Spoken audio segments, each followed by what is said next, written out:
Hello students, இப்போ நம்ம அடுத்த டெரிவேஷன் 10வது டெரிவேஷன் பார்க்க போறோம். மின்னூட்டம் பெற்ற உள்ளீடற்ற கோளத்தினால் உருவாகும் மின்புலம். உள்ளீடற்ற கோளம் அப்படின்னா என்ன? ஃபர்ஸ்ட் ரெண்டு விதமான கோளங்கள் இருக்கு. திண்ம கோளம், உள்ளீடற்ற கோளம்.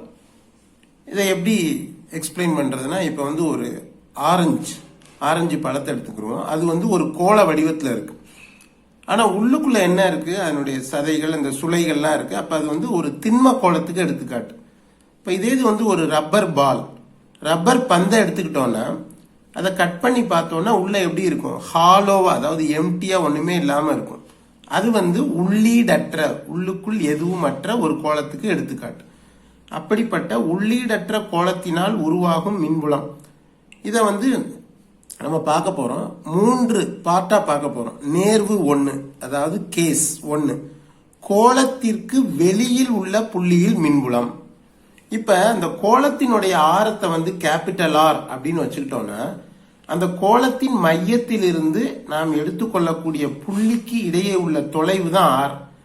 இப்ப நம்ம எடுத்துக்கொள்ளக்கூடிய புள்ளி எங்க இருக்கு? கோளத்திற்கு வெளியே இருக்கு. அப்ப அந்த மையத்திற்கும் அந்த புள்ளிக்கும் இடையே உள்ள தொலைவு ஸ்மால் ஆர் ஆனது கோளத்தின் ஆரம் கேபிட்டல் ஆரை விட எப்படி இருக்கும்? அதிகமா இருக்கும். அதைத்தான் இந்த இது குறிக்குது. அப்ப மின்புலம் எப்படி இருக்குன்றத பார்க்கலாம். கோளத்தின் மையத்தில் இருந்து ஆர் தொலைவில் உள்ள பி புள்ளி பி ஐ கருதுக. இப்புள்ளியின் வழியே, அந்த பி என்ற ஒரு புள்ளியை எடுத்துக்கிட்டோம். அந்த புள்ளியின் வழியே ஒரு காசியன் பரப்பு வரையப்படுகிறது. இப்ப இந்த உள்ள இருக்கிறது தான் அந்த கோளம், உள்ளீடற்ற கோளம். அந்த கோளத்தினுடைய ஆரம் கேபிட்டல் ஆர். இந்த கோளத்துக்கு வெளியே, அதாவது இந்த கோளத்துக்கு வெளியில ஒரு புள்ளி பி எடுத்துக்கிறோம். இந்த பி என்ற புள்ளியின் வழியே என்ன வரைகிறேன்? நான் ஒரு காசியன் பரப்ப வரைகிறேன். அதுதான் என்னது? அந்த காசியன் கோளம். சரி, இப்ப காஸ் விதிப்படி, காஸ் விதியை நம்ம முதல் எழுதிக்கிறோம். Integral of E vector dot DA vector is equal to Q by epsilon naught. இதுல மின்புலம் மாறிலி, கான்ஸ்டன்ட். அதனால அதை இன்டகிரேட் பண்ண முடியாது. அதனால நான் என்ன எடுத்துக்கிறேன்? இ வெக்டாரை வெளியில வச்சுக்கிட்டு டிஏ வெக்டாரை மட்டும் இன்டகிரேட் பண்றேன். Is equal to Q by epsilon naught அப்படி எழுதியாச்சு. இப்ப இந்த டிஏ வெக்டார் அப்படின்னா என்னன்னா, ஒரு மிகச்சிறிய பரப்பு. இந்த மிகச்சிறிய பரப்பு எங்க எடுத்துக்கிறோம் சொன்னா, அந்த காசியன் கோளம், இந்த இருக்குல்ல காசியன் கோளம், இந்த காசியன் கோளத்துல ஏதாவது ஒரு இடத்துல நான் என்ன செஞ்சுக்கிறேன்? அந்த மிகச்சிறிய பரப்பு டிஏ எடுத்துக்கிறேன். அப்ப அந்த மிகச்சிறிய பரப்பு, இந்த இடத்துல ஒரு மிகச்சிறிய பரப்பு எடுத்துக்கிறேன்னா, இந்த மிகச்சிறிய பரப்பை இன்டகிரேட் பண்ணா இந்த முழு கோளத்தின் பரப்பு எனக்கு கிடைச்சிரும். அதுதான் லாஜிக்.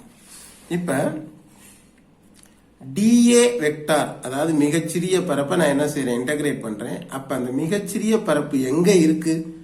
அந்த கோளத்தின் ஒரு பகுதியாக இருக்கு. அந்த முழு கோளத்தினுடைய பரப்பு எனக்கு என்ன செஞ்சிடும்? கிடைச்சிரும்.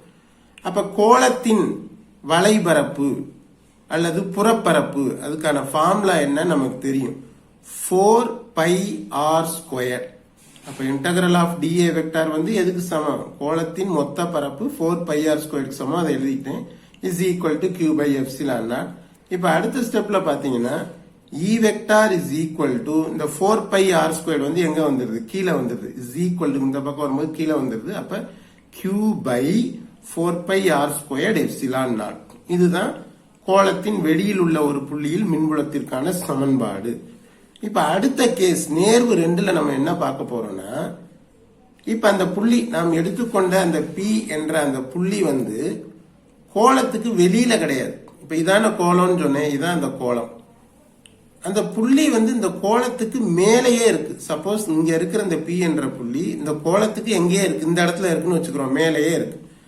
அப்ப இப்ப தொலைவு என்ன? மையத்திற்கும் இந்த புள்ளிக்கும் இடைப்பட்ட தொலைவு ஸ்மால் ஆர். இப்ப இந்த மையத்திற்கும் இந்த நாம் பி என்ற புள்ளி எங்க எடுத்துக்கிறோம்ல, அதற்கும் இடைப்பட்ட தொலைவு ஆர் ஆனது எதுக்கு சமமாயிருப்ப? அந்த ஆரத்தின் கோளத்தின் ஆரமான கேபிட்டல் ஆருக்கு சமமாயிரும். அப்ப small R is equal to capital ஆர்னு எழுதிக்கலாம். இப்ப அதை தான் பார்க்க போறோம். நேர்வு 2, அதாவது கேஸ் 2. இப்ப இதுல பார்த்தா நேர்வு 2 கோளத்தின் புறப்பரப்பில், அதாவது அந்த கோளத்தினுடைய மேற்பரப்பிலேயே அந்த புள்ளி இருக்குள்ள புள்ளியில் என்ன ஆயிரும், அந்த புள்ளிக்கும் மையத்திற்கும் இடையே உள்ள தொலைவு ஸ்மால் ஆர் வந்து இப்ப எதுக்கு ஈக்குவல் ஆயிருச்சு, கேபிட்டல் ஆர், அந்த கோளத்தின் ஆரத்திற்கு ஈக்குவல் ஆயிருச்சு. அப்ப வேற ஒன்றும் செய்ய வேண்டியது இல்லை. அந்த நேர்வு 1ல நமக்கு கிடைச்ச அந்த சமன்பாட்டில் உள்ள ஸ்மால் ஆரை எடுத்துட்டு கேபிட்டல் ஆரை போட்டாலே போதும், இதுக்கு ஆன்சர் வந்துடும்.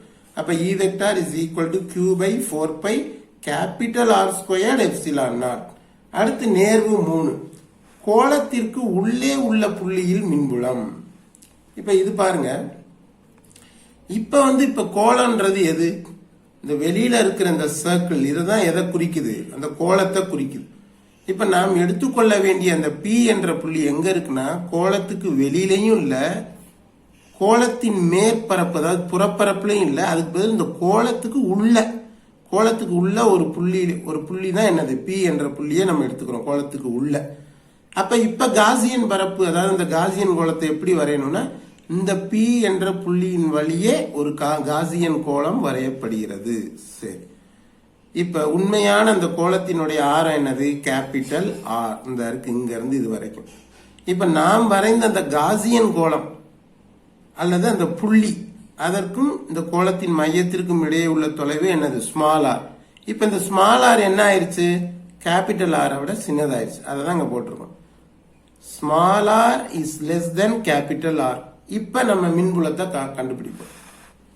இப்ப காஸ் விதிப்படி அதே போல எழுதுறோம். Integral of E vector dot DA vector is equal to Q by epsilon naught. E vector வந்து மாறிலி மின்புலம், அதனால வெளியில எடுத்துறோம். டிஏ வெக்டாரை என்ன செய்யறோம், இன்டெகிரேட் பண்றோம். Is equal to Q by epsilon naught. அதே போல டிஏ வெக்டாரை இன்டெகிரேட் பண்ணா அந்த மொத்த கோளத்தினுடைய பரப்பு நமக்கு கிடைக்கும். அதனால E vector into 4 by R square is equal, அதை போட்டுக்கிட்டோம். கியூ பை எப்சிலான் நாட் எல்லாம் எழுதிக்கிட்டோம். அப்ப அடுத்த ஸ்டெப்ல E vector is equal to என்னன்னு வருது, Q by 4 by R square epsilon naught. Final expression வந்துருச்சு. ஆனா இங்க என்ன பிரச்சனைனா காசியன் பரப்பினுள் Q is equal to 0. Gaussian பரப்பினுள் Q is equal to 0. இப்ப இந்த காசியன் பரப்பு எங்க இருக்கு, கோளத்துக்கு உள்ள இருக்கு. அதனால அந்த காசியன் பரப்பினுள்ள என்ன இருக்காது, சார்ஜே இருக்காது. சார்ஜ் வந்து என்ன ஆயிடுது, 0 ஆயிரும். அப்ப Q 0ன்னு அந்த சமன்பாட்டுல Q இருக்க இடத்துல 0 போட்டா எல்லாம் என்ன ஆயிரும், 0 ஆயிரும். அப்ப மின்புலமும் என்ன ஆயிரும், 0 ஆயிரும். அப்ப E vector is equal to 0. அப்ப இதை ஞாபகம் வச்சுக்கணும். ஒரு உள்ளீடற்ற கோளத்தை பொறுத்தளவுல அந்த கோளத்திற்கு வெளியே உள்ள ஒரு புள்ளியில் மின்புலம் இருக்கும். கோளத்தின் மேற்பரப்பு அதாவது புறப்பரப்பின் மீது உள்ள ஒரு புள்ளியிலையும் என்ன இருக்கும், மின்புலம் இருக்கும். ஆனா கோளத்திற்கு உள்ளே உள்ள ஒரு புள்ளியில் அல்லது உள்ளீடற்ற கோளத்திற்கு உள்ளே உள்ள ஒரு புள்ளியில் மின்புலம் வந்து இருக்காது. ஏன்னா அது வந்து 0, மின்புலம் 0 அப்படின்றத ஞாபகம் வச்சுக்கணும். சரி, அடுத்த வீடியோல அடுத்த டெரிவேஷனோட நம்ம பார்க்கலாம்.